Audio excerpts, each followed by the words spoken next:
Le président de la République, Idriss Déby Itno, a pris part ce matin à la cérémonie de prestation de serment du président et de la vice-présidente de la commission de la CEMAC. Ils sont investis pour un mandat de 5 ans.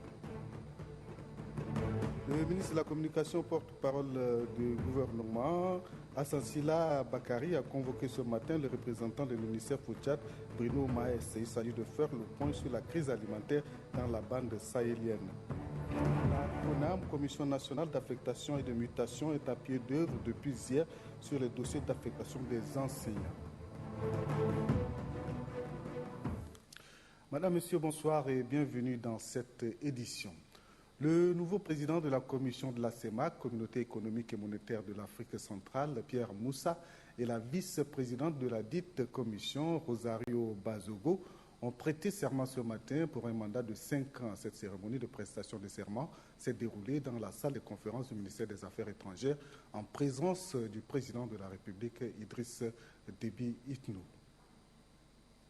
Né à Brazza en juillet 1941, Pierre Moussa est élu nouveau président de la CEMAC lors du dernier sommet des chefs d'État de la dite institution tenu à Brazza au Congo du 24 au 25 juillet 2012. Il sera épaulé dans ses tâches par Rosario Bazogo, élue aussi vice-présidente. Pierre Moussa, qui est économiste de formation et détenteur de nombreuses distinctions, a débuté sa carrière en 1978 comme secrétaire général au plan. Il a occupé ensuite plusieurs postes de responsabilité dans son pays et devient en 1990 Premier ministre par intérim. Il a quitté en juillet dernier le poste du ministre d'État, coordonnateur du pôle économique pour présider aux destinées de la CEMAC. Madame Rosario, la vice-présidente de la CEMAC de nationalité équato-guinéenne, est aussi pleine d'expérience.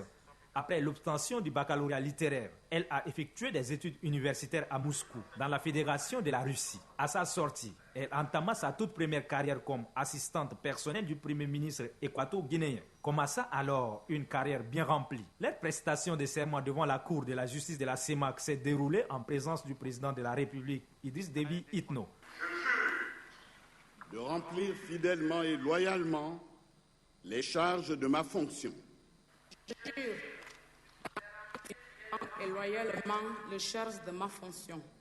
Le président Idriss Déby Itno n'a pas manqué de souhaiter plein succès à la nouvelle équipe.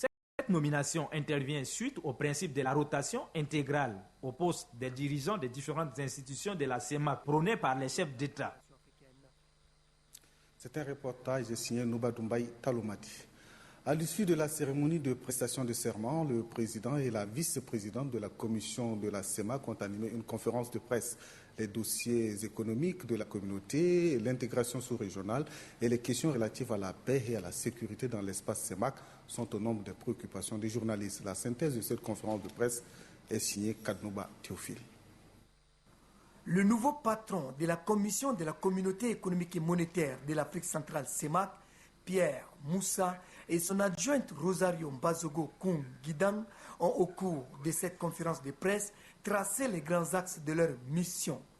Une mission qui ne s'annonce pas facile, surtout que le programme économique de cette institution sous-régionale vise à promouvoir un développement harmonieux des États membres. À Bangui, en 2010, les chefs d'État de l'Afrique centrale avaient adopté un important plan de développement de la zone CEMAC, appelé PR, Programme économique régional, pour la réalisation de cet important plan.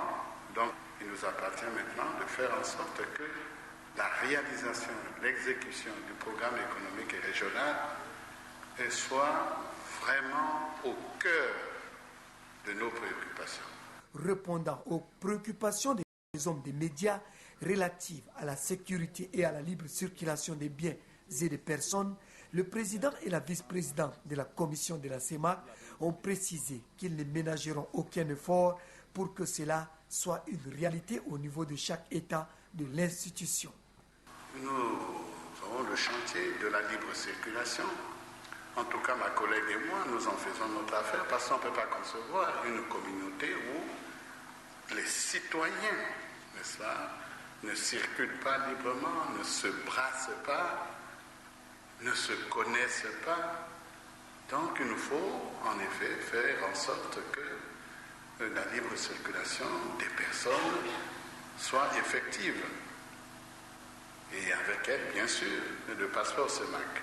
Pierre Moussa et Rosario Bazogo vont prendre service le 7 septembre prochain à Bangui, en République centrafricaine, où se trouve le siège de cette institution sous-régionale qui regroupe le Cameroun, le Congo, le Gabon, la Guinée équatoriale, la République centrafricaine et le Tchad.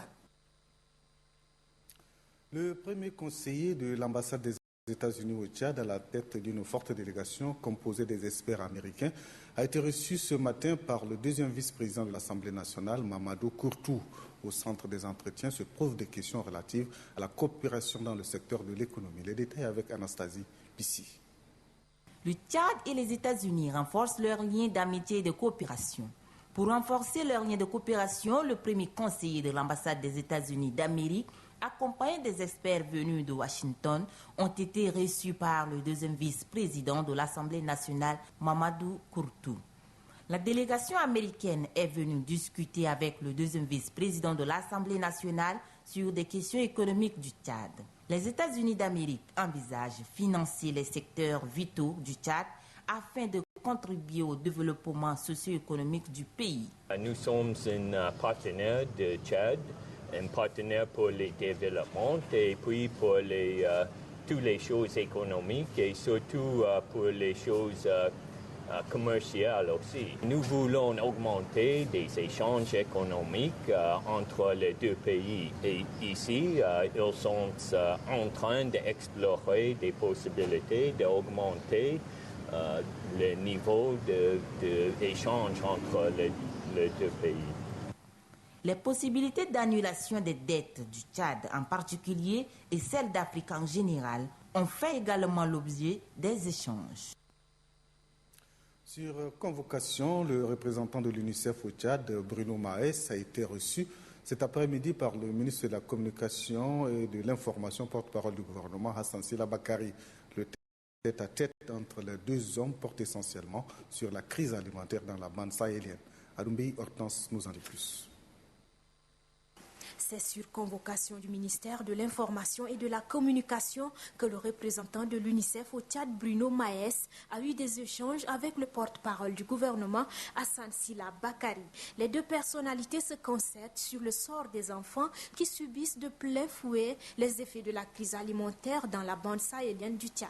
Les deux parties entendent cheminer ensemble pour vaincre la malnutrition. Il ressort de ces échanges que des efforts considérables sont déployés par le gouvernement et l'UNICEF pour apporter une réponse d'urgence contre ce mal. Les centres de traitement de malnutrition sont créés progressivement dans la bande sahélienne du pays. Pour l'heure, environ 230 centres sont disponibles. L'objectif visé, c'est d'atteindre la marge de 400 centres pour absorber toute la masse d'enfants victimes de la malnutrition.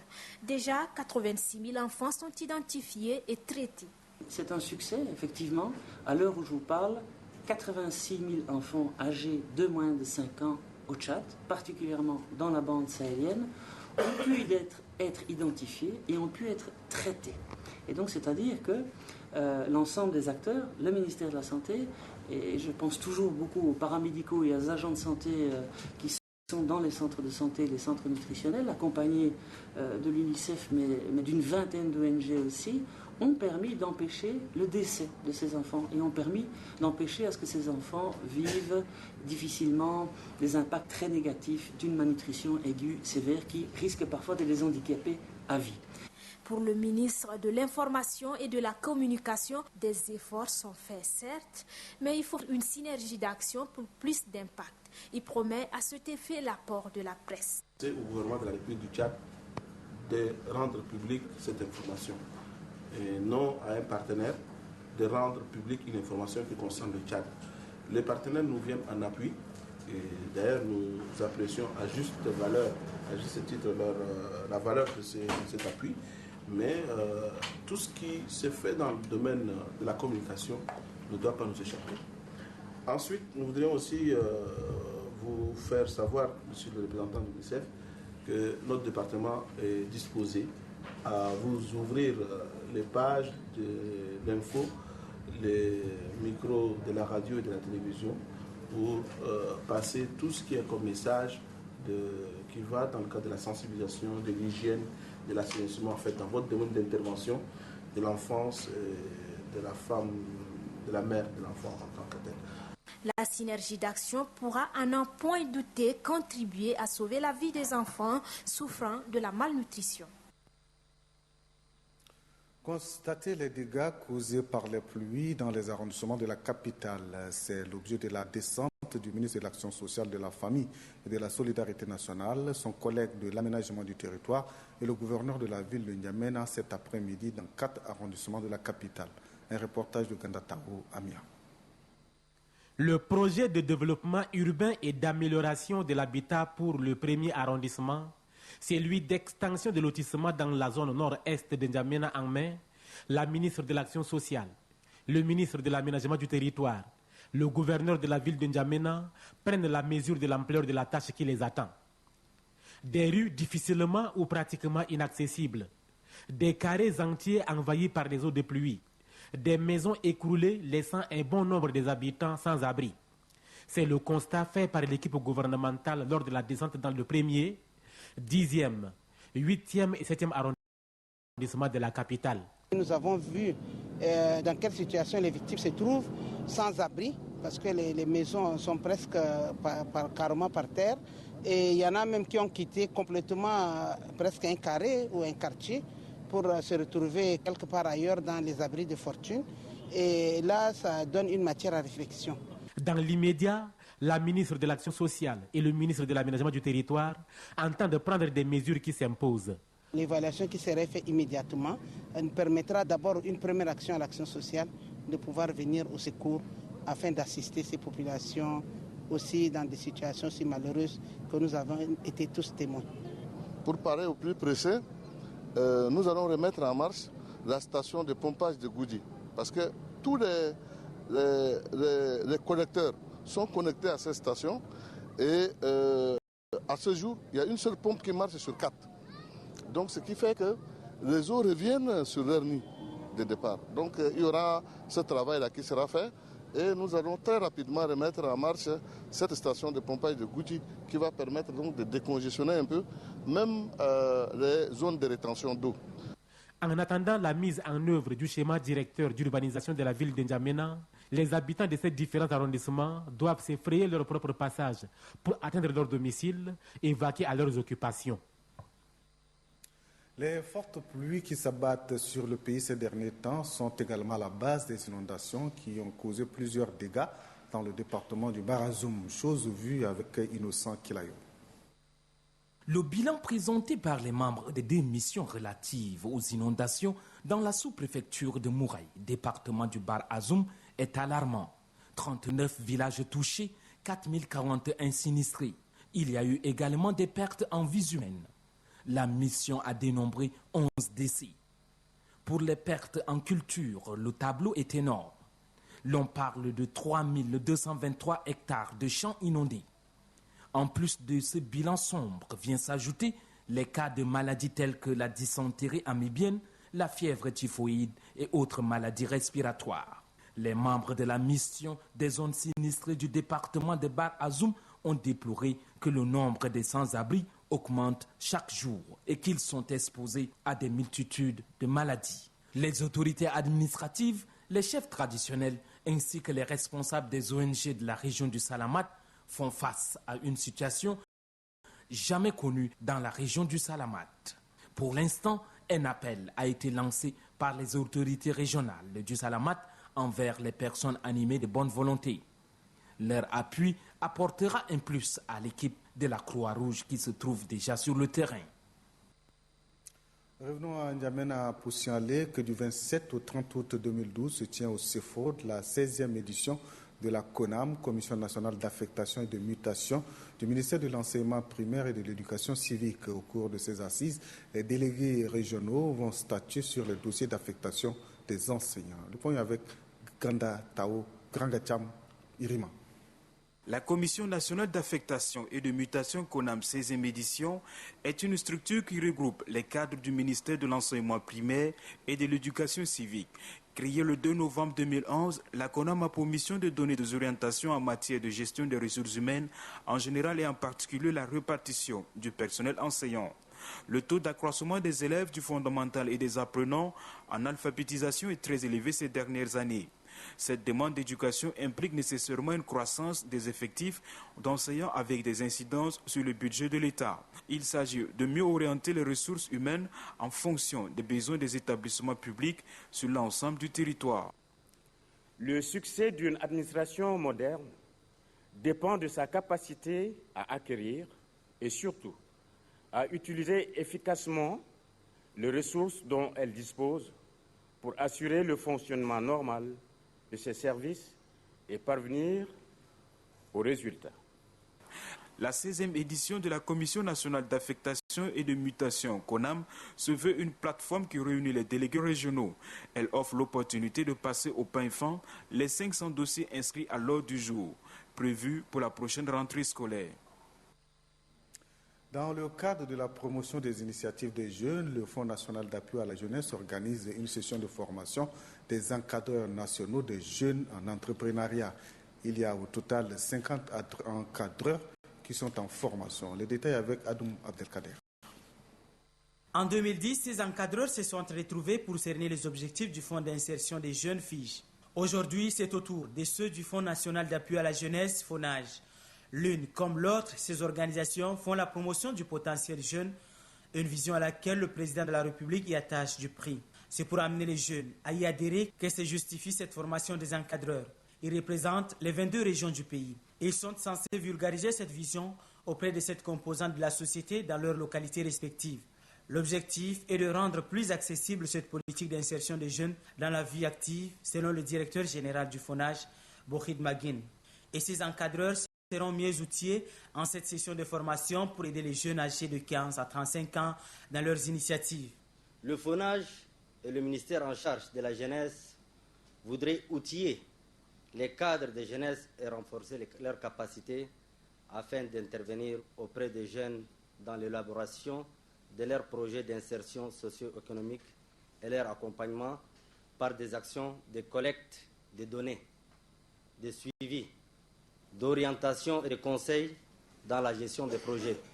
Et justement, dans son plan d'action, le FONAGE prévoit la création des agences et une tournée dans toutes les régions du pays. Une cérémonie de restitution des rapports de mission s'est déroulée ce matin au ministère de la Justice. Il s'agit de la restitution des données judiciaires collectées dans les juridictions de N'Djamena et dans celles du nord-ouest du pays. Adef Ahmad Benrama nous en dit plus. Les missions de collecte des données judiciaires effectuées dans les juridictions de N'Djamena et du nord-ouest du Tchad ont permis de relever des efforts fournis, mais aussi des manquements et des dysfonctionnements. De nombreuses données ont montré que beaucoup de procès-verbaux relatifs au jugement sont restés sans suite. Dans certains tribunaux, il se pose aussi un problème de collaboration avec l'administration territoriale, des détournements des fonds, des difficultés de stockage des données judiciaires et la liste peut s'allonger à l'infini. Au tribunal de première instance de N'Djamena, à la juridiction du 6e arrondissement par exemple, il a été observé que ces structures mènent d'intenses activités. Il a été constaté, surtout avec la nouvelle dynamique des réformes, qu'au niveau de la justice, on a quelquefois un problème de fonctionnement réel. Et c'est pourquoi les hautes autorités ont voulu qu'il y ait un remue-ménage. Selon le directeur général, les missions effectuées ont des enjeux importants. Lors de notre descente sur le terrain, les concernés, les intéressés eux-mêmes, ils se demandent, ils se posent des questions. Que voilà, vraiment, c'est vraiment une initiative, c'est une nouvelle initiative, puisque par le passé, ils ne savent même pas si ce qu'ils font répond vraiment à l'attente ou est-ce qu'il y a un contrôle ou il n'y a pas un contrôle. Mais avec cette mission, beaucoup nous ont affirmé que vraiment sans mission de contrôle, les gens ne feront pas leur travail comme il se doit. Parce que par le passé, il y a un laisser-aller. Les recommandations formulées portent entre autres sur les rappels à l'ordre, la définition des limites de compétences et des missions d'échange constant pour assurer le suivi et évaluation des actions et pérenniser les acquis. Éthique et déontologie de la médecine traditionnelle, c'est le thème de la formation des membres de l'association des tradithérapeutes du Tchad qui s'est ouverte ce matin à l'Institut des sciences de la santé et de l'assainissement. Marale Joséphine nous fixe sur les détails. C'est pour se perfectionner et mieux prendre en charge les malades que ces praticiens organisent cette session de formation. Ils sont venus des différentes régions du pays pour partager leur savoir-faire. Le code d'éthique des praticiens de la médecine traditionnelle et la bonne pratique d'hygiène et de fabrication des recettes traditionnelles sont autant de thèmes qui seront débattus par les participants. En plus de ces thèmes, la prévention et le diagnostic du paludisme, l'une des causes de la mortalité infantile au Tchad, sont également au menu. Pour le président du comité d'organisation, Abdelrahman Modou Mahamad, la présente formation va contribuer à la valorisation de la médecine traditionnelle au Tchad. Le formateur Brahim Boy Ochom salue cette initiative qui va permettre aux participants de mieux collaborer avec leurs collègues de la médecine conventionnelle.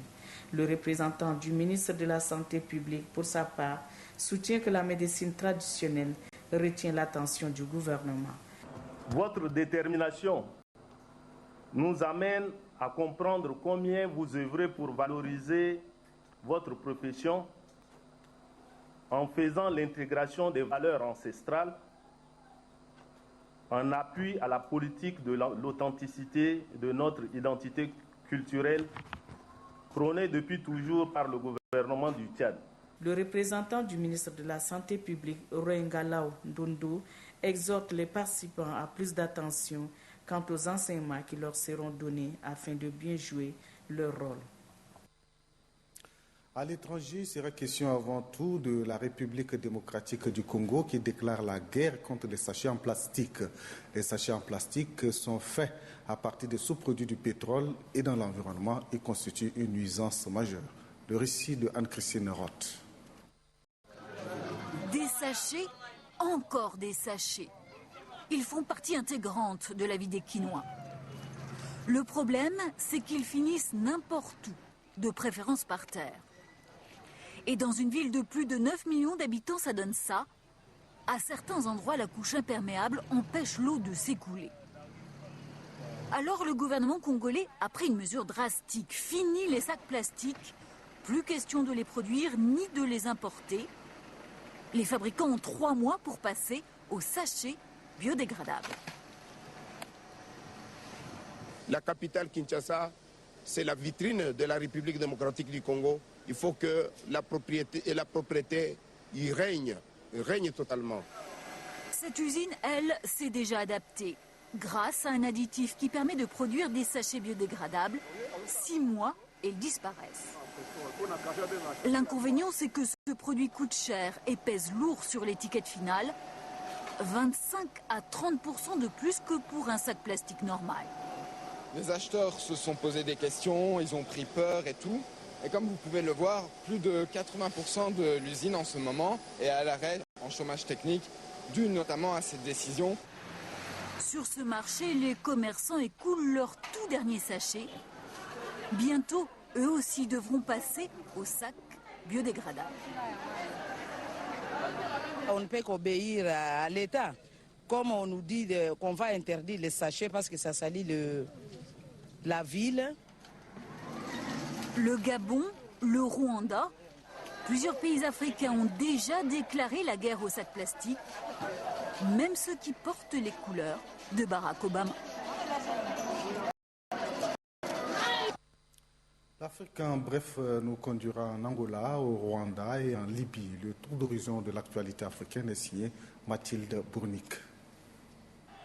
Le principal parti de l'opposition en Angola appelle à des élections démocratiques. À quelques jours de l'élection générale, les partisans de l'UNITA se sont rassemblés par milliers à Luanda. Nous allons demander des élections dans les règles pour tous les Angolais. Et nous les appelons à voter pour l'UNITA afin de changer la situation dans ce pays. Un changement attendu par l'opposition. Le président José Eduardo dos Santos est au pouvoir depuis 33 ans. Plusieurs mausolées musulmans ont été attaqués en Libye par des islamistes. comme ici à Zliten, où une bombe a sérieusement endommagé le tombeau d'un théologien soufi du XVe siècle. À Tripoli et à Misrata, 2 autres sanctuaires ont été la cible d'attaques similaires. Les intégristes s'opposent à la vénération des saints qu'ils jugent contraires à l'islam. À Zliten, la bibliothèque a été en partie détruite. Le président de l'Assemblée nationale libyenne a dénoncé une atteinte au patrimoine et à la culture. Après la République démocratique du Congo, Didier Reynders, le ministre belge des Affaires étrangères, est au Rwanda. Il s'est rendu dans le camp de réfugiés de Nkamira. Ici, plusieurs milliers de Congolais sont en transit après avoir fui les combats du Nord Kivu. Didier Reynders a rencontré les responsables de l'ONU qui s'occupent de ces populations et a écouté leurs témoignages. Il s'est dit horrifié par les violences. Il faut que le Rwanda participe à cette lutte contre les principaux groupes rebelles, je pense en particulier au M23, qui s'est réfugié, localisé le long de la frontière. Le ministre belge soutient l'idée d'une création par les pays de la région d'une force capable de stopper la rébellion. Dans le monde en bref, il sera question du Venezuela, d'Israël, de l'Italie et de la Corée du Sud. Marie Guyard nous fait la synthèse de l'actualité internationale. Au Venezuela, les pompiers ont réussi mardi à éteindre le feu dans les 3 réservoirs de la principale raffinerie du pays qui était en flammes. Selon un dernier bilan, 48 personnes ont trouvé la mort samedi sur ce site dans l'explosion due à une fuite de gaz. Le complexe est situé dans une zone où habitent les ouvriers de la raffinerie et des familles pauvres installées dans des bidonvilles. Plus de 200 maisons avaient été touchées par l'onde de choc de l'explosion. Les causes de la fuite de gaz reste inconnu, alors que le manque d'entretien et d'investissement dans les 5 raffineries du pays sont pointés du doigt. Le typhon Bolaven a fait 12 morts et une dizaine de disparus lors de son passage mardi sur la Corée du Sud. 2 bateaux chinois ont fait naufrage, une partie des pêcheurs a pu être secourue, d'autres ont pu regagner la rive à la nage. 5 corps ont été trouvés, mais 12 pêcheurs étaient toujours portés disparus mardi et les chances de les retrouver sains et saufs dans une mer démontée semblaient bien minces. Bolaven est l'un des plus puissants typhons observés dans la région depuis 60 ans. L'aviation israélienne a mené mardi 3 raids contre des camps d'entraînement du Hamas dans la bande de Gaza. 2 femmes ont été blessées. Dimanche, des Palestiniens avaient tiré 4 roquettes sur le sud d'Israël sans faire de victimes. Les tensions sont récurrentes à la frontière entre Israël et la bande de Gaza, contrôlée par le mouvement islamiste du Hamas. Depuis dimanche soir, une trentaine de mineurs occupent une mine de Sardaigne. Ils espèrent en empêcher la fermeture et demandent au gouvernement italien de relancer la filière du charbon. Les mineurs déterminés auraient en leur possession 600 kilos d'explosifs. La mine, qui emploie 463 personnes, a déjà été occupée 3 fois, dont une fois pendant 100 jours. Point final à cette édition. Passez une excellente soirée. Je vous retrouve demain à 16h et à 20h. Au revoir.